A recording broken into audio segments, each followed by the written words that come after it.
All right, however you received the president's address tonight, one thing should not be missed. The president scored a major media coup. And what am I talking about? He got all the major networks to carry his address, galvanizing the attention of the entire country. And he accomplished something else. He got two of the least popular politicians in the nation to respond to him on his terms. He wants to raise the stakes and make the Democrats the co-owners of this shutdown. And I think Nancy Pelosi and Chuck Schumer are walking right into the trap. He brings everyone in, and this is the Trump trap. He negotiates through brinksmanship, and that's just not a way to get to a rational ending. Okay, but this is rational? The president is rejecting these bipartisan bills, which would reopen government, over his obsession with forcing American taxpayers to waste billions of dollars on an expensive and ineffective wall. We don't govern by temper tantrum. President Trump has appealed to fear, not facts, division, not unity. There's an obvious solution. Separate the shutdown from arguments over border security. Okay, now, the contrast should be glaring for anyone who watched tonight. The president was really sober in his address. He was extremely serious.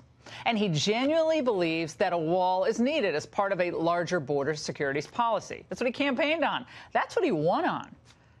Democrats do not give a damn about securing the border. For them, this is all about scoring political points. And, of course, about 2020. We have always been willing to talk to the president about border security, and many of us have supported some pretty massive investments in border security in the past. But we can't do that while the government is shut down. We need to open up government and then negotiate, not the other way around. We believe in secure borders, but we want the government open. Once the government is open, I would support looking at a broader compromise on immigration. All right. Don't believe anything they're telling you there for just not even a millisecond. The Democrats are targeting the 800,000 government workers on furlough. They're targeting them. What do I mean? They refuse to move even a millimeter, the Democrats, toward a common-sense compromise with the president. Now, remember, a year ago, they were willing to give him $25 billion for a wall. Schumer ultimately pulled that off the table. But they were willing to do that.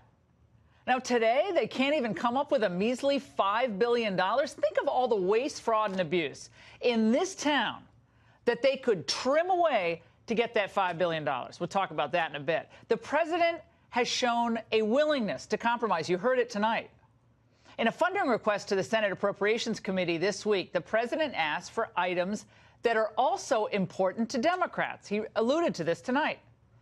Of course, $800 million for humanitarian needs at the border, and that includes medical support and additional facilities to house migrants, which, frankly, a lot of Americans probably think would be better spent on inner city youth and our veterans. But nevertheless, the president's willing to go there. The president's also requesting $675 million for new technology to detect and stop the flow of illegal drugs over the border. Democrats have long said they wanted that. But Democrats don't want to have an honest conversation about border security. They are now the party of obstruction, and everything must bend to their resist Trump goals.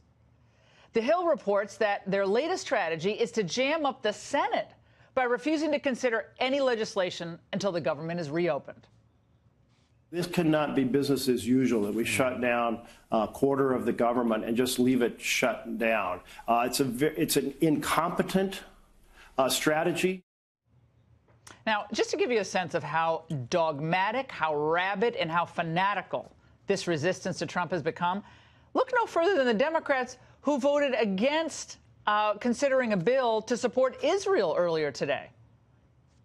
What? So we're not going to support oppose boycotts against Israel because Trump wants to do a deal on the border wall? How is that governing in a mature way? Now, I'm sure the new anti-Semitic wing of the Democratic Party was thrilled about this development in the Senate, but nevertheless, most Americans aren't. Again, don't focus on what they say. It sounds fine, kind of reasonable. Watch what they do.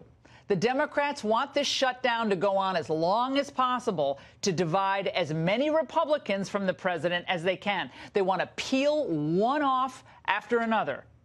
and then they want to ratchet up the political pressure. Our safety and our security, forget that. That's damned. If they wanted the government reopened, the Democrats could negotiate with the president and reopen the government tomorrow. He's already compromised on the structure of the wall, and he's dropped his asking price, as we know, way down. And while the Democrats feign concern over spending a few billion on the border wall, $5.7 billion, the coastal wonder twins of their party, Governor Newsom of California and Mayor de Blasio of New York, have all kinds of money. They find pots of money for the health care of illegal immigrants. We will never waver in our pursuit of guaranteed health care for all Californians. Health care is a human right. In this city, we're going to make that a reality. In this city, we're taking that ideal and putting it into practice. From this moment on in New York City, everyone is guaranteed the right to health care.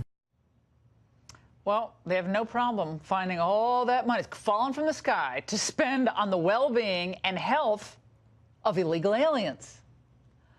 My friends, like everything else, this is all about politics for the Democrats. Pretty much every demographic group in the country right now is better off than they were just a few years ago. Think about that.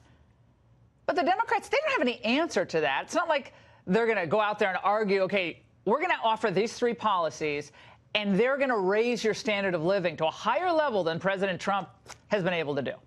No, they've given up on that. All they have to run on is this shutdown and their opposition to the wall. Oh, sorry, and Trump's a racist. That's all they have. Oh, and for an added bonus, they actually believe that this stalemate with the shutdown furnishes them with another political weapon to, guess what? Further the real nirvana for Americans, because this is really going to help your life get better, the impeachment agenda. Yes, Trump's threat to end the shutdown by declaring a national emergency, which never happened, and building the wall himself, could hasten the Democrats' ultimate desired end. This kind of abuse of power may also open up other measures for Congress, because this, in fact, could hit the tripwire of abuse of power, which is also one of those things that could lead to a presidential impeachment. I heard that this morning. I was like, wow, you're really spinning it out. So while the Democrats are straining to squeeze the last bit of political juice from the shutdown, the president's doing the right thing. He's focused on the security and the sovereignty of the American people and their prosperity. It's a posture that's good policy, but in time, it's also going to prove to be good politics as well. Mark my words. And that's The Angle.